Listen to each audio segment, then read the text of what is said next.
ஊடக இணையதள வலைதள நண்பர்கள் எல்லாருக்கும் நெஞ்சார்ந்த நன்றிகள். என்னுடைய மைனா திரைப்படத்திலேருந்து நீங்கள் தான் என்னை அடுத்தடுத்த ஸ்டெப்புக்கு எடுத்துகிட்டு போகிறீங்க. உங்களுடைய எழுத்துக்களும் உங்களுடைய விமர்சனங்களும் தான் என்னை அடுத்த கட்டத்துக்கு தைரியத்தை கொடுத்து நகர்த்திட்டு போகுது. ரொம்ப நன்றி பத்திரிகை ஊடகம் எல்லாருக்கும் ரொம்ப நன்றி. நேரம் கம்மியாக இருக்குது. என்னோடய டீமை முதல்ல நான் மேலே ஏற்றிடணும்னு நினைக்கிறேன். ஸ்ரீஹரி, தேஜு, என்னோடய art director Karthik, cinematographer Samuel, Sanjay, வாங்க எல்லாம் வாங்க. யார் யார் இன்னும் ஆர்டிஸ்ட் மனு, சின்ன குட்டி சின்ன வாங்க. மனு எங்கே? எடிட்டர் தாஸ், ஷபீர் டிசைனர், இதற்காக அவ்வளோ உழைப்புகள் எல்லாம் கொடுத்துருக்காங்க. Thank you so much. நான் அவங்களாம் வரத்துக்குள்ளே என்னோடய நன்றி உரையை முடிக்கிறேன். ஏன்னா எனக்கு நிறையா அறிமுகப்படுத்துகிறப்ப சொன்னாங்க இந்த மாதிரி பறவை, பட்சி, சிங்கம், புலி அப்படிலாம். அப்படி கிடையாது. குழந்தைகள் ஒரு பெரிய உலகம். இந்த குழந்தைகளுக்கான ஒரு திரைப்படத்தை யாரும் கொடுக்கறதுக்கு முன் வர்றதே இல்லை.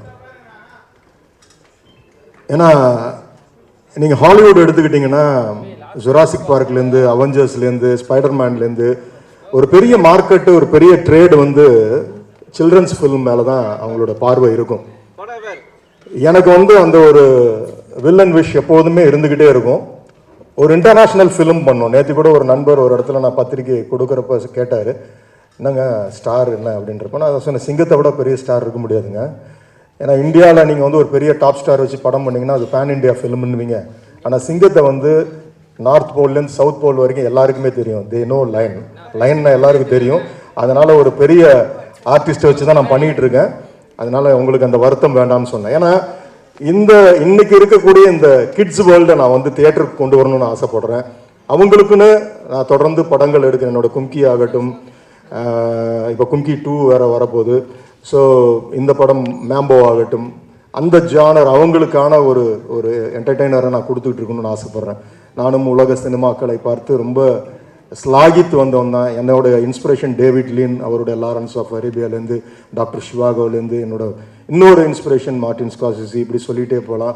வில்லியம் வைலர்லேருந்து, செசிலி பி டிமிலிலேருந்து உலக சினிமாக்கள் எல்லாம் பார்க்குறோம், ரசிக்கிறோம்.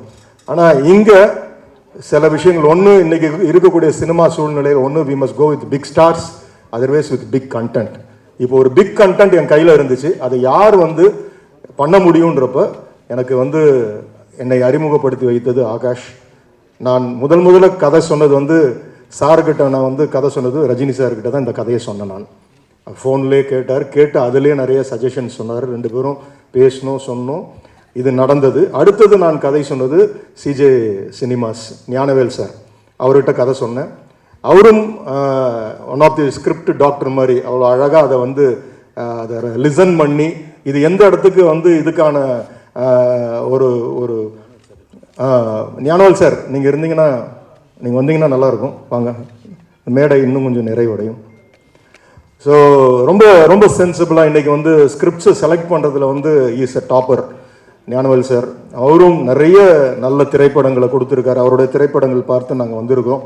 ஸோ இந்த மாதிரி ஒரு நல்ல கூட்டணி இதை குளோபலாக ஒரு ஃபிலிம் நம்ம பண்ணணுன்ற முதல்ல அவங்களுக்குள்ள அந்த வில்லன் விஷயம் இருந்தது தான் எனக்கு ஒரு பெரிய உத்வேகம். ஏன்னா it's not a small film. இதை இன்டர்நேஷ்னல் ஃபிலிமாக ஆக்கணும், இதை எல்லா லாங்குவேஜஸ்க்கும் கொண்டு போகணும்.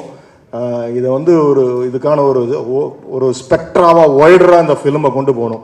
அதனால தான் ஒரு சின்ன நம்ம யூஸ்வலாக டைட்டில் லான்ச்ன்றது சோஷியல் மீடியாவில் டைட்டிலில் ஃபஸ்ட் லுக்குன்னு விட்டுருவாங்க. இல்லை, நம்ம ஒவ்வொரு துவக்கமும் இது ஒரு பெரிய பதிவாக விதையாக விழணும்னு ஆசைப்பட்டோம்.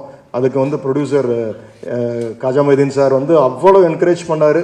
சார் இது நீங்கள் என்ன நினைக்கிறீங்களோ நீங்கள் ஒர்க் அவுட் பண்ணி சொல்லுங்கள் சார், நம்ம பண்ணிகிட்டே இருக்கலாம்ண்ணா. அந்த மாதிரி ஒரு ப்ரொடியூசர்ஸ் கிடைக்கிறது ரொம்ப கஷ்டம். ஹஸ் கம் பேக், உள்ளார வந்திருக்காரு. இன்னும் அநேக இளைஞர்களுக்கு வாய்ப்பு கொடுக்க போகிறாரு. Roja combines is going to flourish.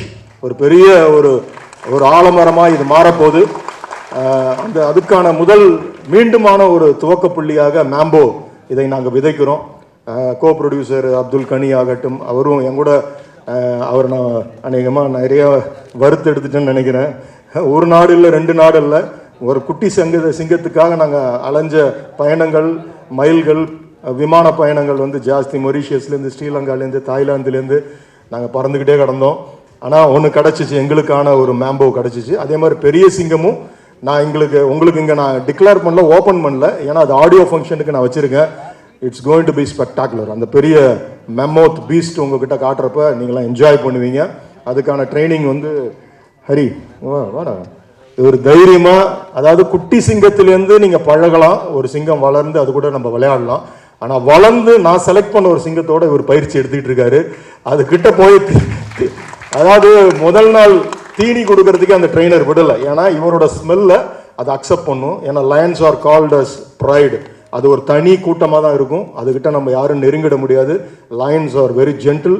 இன்னொன்று வழக்கமாக சிங்கம்னாலே உடனே ஆக்ரோஷம், அடித்தா 1000 அடி அப்படிலாம் கிடையாது. It's very lovable. நம்ம அதை பற்றின ஒரு ரிசர்ச் எல்லாம் பண்ணப்போ வந்து அதுக்குள்ளே வந்து நிறைய மெமரிஸ், அது வந்து சின்ன வயசில் பழகுனா அது பதிய வச்சுக்கோன்றதுக்கான ஹிஸ்ட்ரி R&D ஒர்க்லாம் எடுத்தோம். அப்படி ஒரு கதையை தான் இந்த இவரை வச்சு நம்ம உள்ளார பண்ணுறோம். ஸோ இதெல்லாம் இன்னும் ஆடியோ ஃபங்க்ஷனில் நீங்கள் என்ஜாய் பண்ணுவீங்க அதோட மேக்கிங்லாம். ஸோ ரியல் லயனோட ரியல் சிங்க கொகையில் போய் இவர் ட்ரைனிங் எடுத்துக்கிட்டு இருக்காரு. With prayers every thing is happening. ஏன்னா இந்த மாதிரி ஆட்கள் அடுத்த படத்தில் எனக்கு சிக்க மாட்டாங்க. ஏன்னா அதெல்லாம் பெருசாகிடுவாங்க. இல்லை சும்மா.